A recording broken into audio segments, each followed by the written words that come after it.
So now that we've seen that the word good and all of its cognate terms in the various languages throughout the earth originated with those who had the power, and that therefore morality comes out of this valuing or evaluation of the master's own life by the master himself.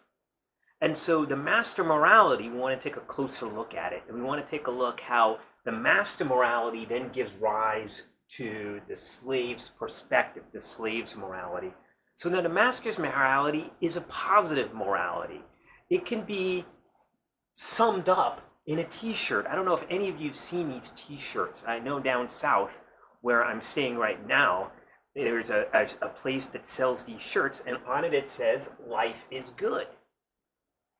And what I love about this is you would only see something like this in America, in a prosperous country. Some people wearing t-shirts saying life is good. And usually it's people who have enough money to go on vacation. They drive their Lincoln SUVs, and therefore to them, life is good. And they have nothing to complain about with life. And that was the master. The master had all the power, and from that power, they gained abundance and wealth. And they enjoyed it. And it wasn't an enjoyment that was comparative. It wasn't like they said, well, my life is a lot better off than his. No, they enjoyed their very existence because they enjoyed the exercise of their power and the fruits of exercising that power. And therefore, you notice the word exercise. They enjoyed action and activity. Their lives were lives of action.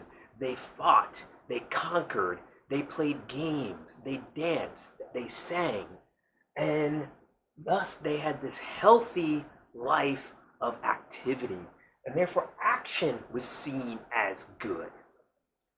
Now, this is crucial as a response to his teacher, Schopenhauer. Remember how Schopenhauer argued that because life is activity, and activity is always striving toward an end that you don't have, then it follows that life is suffering because it's woven into the fabric of life is this dissatisfaction and therefore suffering. Nietzsche would say, Schopenhauer, you haven't thought hard enough or read enough Aristotle.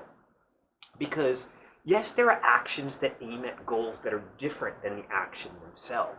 For example, you are going to college to get a degree that you don't yet have, or you might be you might be studying mathematics so that you can become an engineer. And all of these things are actions that lead to some goal that is not equivalent to the action. But there are actions that are the goal themselves, that the minute you act, you're actually fulfilling the very goal of the activity. It's not separate. A great example is learning. When I learn something, what am I striving to do? I'm striving to learn. And thus the act of learning fulfills itself. By learning, I'm enjoying what I'm doing. It fulfills itself. Or seeing, right? Seeing or looking is an action, but it's also something that the minute you do it, you fulfill that action. Looking is seeing, and so therefore the act and the end are the same. And that's where your enjoyment comes. When you do, for example, a job that you love, you're not doing it to get some other purpose. The action itself, the journey itself is the purpose. That's where you've heard the saying that it doesn't matter where you go, it's how you get there. In the same way, the journey itself is not to get someplace, but to enjoy the journey. And so if you have that idea that the action itself can be enjoyable, then you're not striving for some other end that's different from the action. The very striving is enjoyable. And we see this in jobs that we love, or in skills that we do. For example, maybe you play guitar, and when you're good at guitar, the playing of guitar, you're playing it for the enjoyment of playing itself. The activity is its enjoyment. So when one has power, the exercise of power is in and of itself a enjoyment, a therefore joy. Nietzsche defines joy as the feeling of being empowered through the exercise of power. And since the master is the one in power, they have this freedom of action that in doing what they love and overcoming suffering, they thereby are happy in the midst of suffering. So suffering and joy are not the opposite of each other for the master. That's crucial here. Because without the obstacles to overcome, the overcoming itself is not joyful. The master revels in overcoming pain. Pain is not seen as a bad thing, it's seen as that which is to be mastered. So you see how healthy this morality is, because it takes joy in itself and in its own activity, and therefore has this freedom that leads to self-respect. This is also an inherently competitive idea of goodness. It's the idea of winning, of dominating, of being the champion. It's a champion morality. It's a winner's morality. It's the kind of morality that would say second place is first loser. So now how does that fit in to why this would make such a life a happy life? Well, again, unlike Schopenhauer, this kind of life is one that has no hatred in it. The opposite of the master's good is bad. Now think about that word bad. Bad is not a good term, it's the opposite, but if something is bad, it doesn't license me to hate it. In other words, look, the cheese went bad in the refrigerator. I don't go, oh, therefore the cheese deserves to go to hell, or it should be punished. No, what's bad is just something I don't like. It's just something that's the opposite of what's good. It's something that's lowly and contemptible, but I can ignore it. It doesn't tie me in knots. It doesn't get me angry, because I don't need anger, precisely because I have the obstacles themselves as things which I relish, as things that are part of my overcoming and my empowerment. So, thus, the master's enemy can never be hated. Well, first of all, you have to be worthy to be the master's enemy. I hope you see this. Masters, again, have pride, have self-respect. They would not defeat something that's easy to defeat. They would not make their opponent a warrior that had no honor and no strength. There's no pride or joy in defeating such an enemy. That's like taking candy from a baby. There's nothing to brag about with that. No, their true enemies are the ones that are worthy of being their opponent. And you can see this again in sports. It would be much more satisfying if a team defeated a powerful, competitive team than if they defeated a team that everyone defeated. There's no pride in defeating something that's despicable. And so the slave, or the opposite of the master, is not the master's enemy. The master doesn't even look at the slave. The slave is not something that's even in the master's consciousness, except as a passing, oh, let me step over that. No, the master's enemy is a fellow master. It's a warrior. It is someone who they have to defeat, or they will be defeated. And so therefore, the only one worthy of being the master's enemy is one that the master respects and fears. And therefore, the master's morality, the master's goodness, even extends to their enemy. They love their enemy because they value their enemy as someone who is worthy, a worthy competitor. So now that we've laid it out, we see that the master starts with the good, and the bad is just the opposite of the good. It's good versus bad. But if there's a master, then there is what? There's a slave.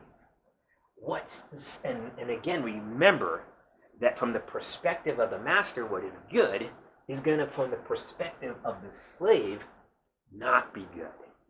And since it is the master that has made the slave by conquering the slave, then it follows that the master's morality is what the slave's morality arises out of. The slave's morality is a reaction against the master's morality. Let's see how that works. All these things are good to the master. The master says, this is my life. This is great. Power, abundance, joy, action, freedom, self-respect. What does the slave see when the slave looks at the master and these same qualities? Well, isn't the power the source of their oppression? Isn't the master using that power to dominate the slave and push the slave down? So what they see is not power, but oppression. Isn't this abundance of the master taken from the slave? Isn't this abundance something that's withheld from the slave and the master enjoys on their own without caring about the slave? So that abundance is a sign of selfish wealth. And thus the joy that the master has is uncaring, it's apathetic. It doesn't care that the slave is suffering. So what we have is an oppressive, selfish, uncaring thing with this power. And what is that action? It's the action of forcing and conquering the other, of overcoming and making a slave. And so therefore it's the action of enslaving and toil. What is seen as action and therefore activity and hobby for the master is seen as slavery and work and toil for the slave. And thus the freedom that the master has is seen as rebellion. We're going to get a little bit better on that when we get to the notion of God that comes out of the slave morality, because this master has no master, right?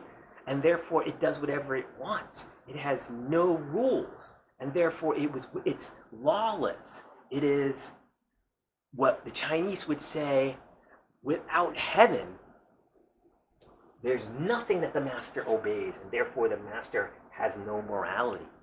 They do what they want. Might makes right. And so, thus, the self-respect that the master has can only be seen as pride. And pride is the worst of the 7 deadly sins. So we see that thus, what the master sees as good, the slave can see only as not bad, but as evil. Hear the difference there. If I call a person, if I say that's bad, there's nothing necessarily hateful about that. But if I say he is evil, by saying that, I demonize that person and I make it okay to hate them. So what we see is the master's good and their morality arises out of a powerful experience of the will to power and therefore life. It's life affirming. But the slave's moral concept comes as a response to the master. The master has used all of this to oppress him. And so therefore what the master sees as good, the slave doesn't see as bad alone. The slave must see it as evil.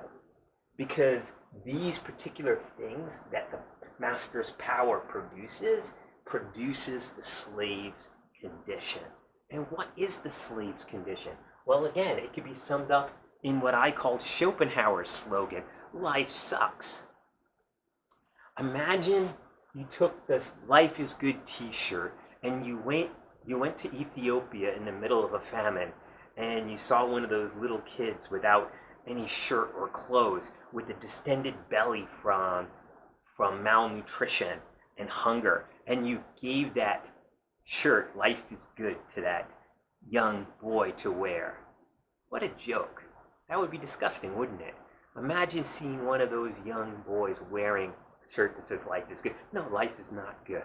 Life sucks for them. Why does it suck? Well, they don't have power. They've been robbed of their power. They're weak. They don't have, therefore, abundance.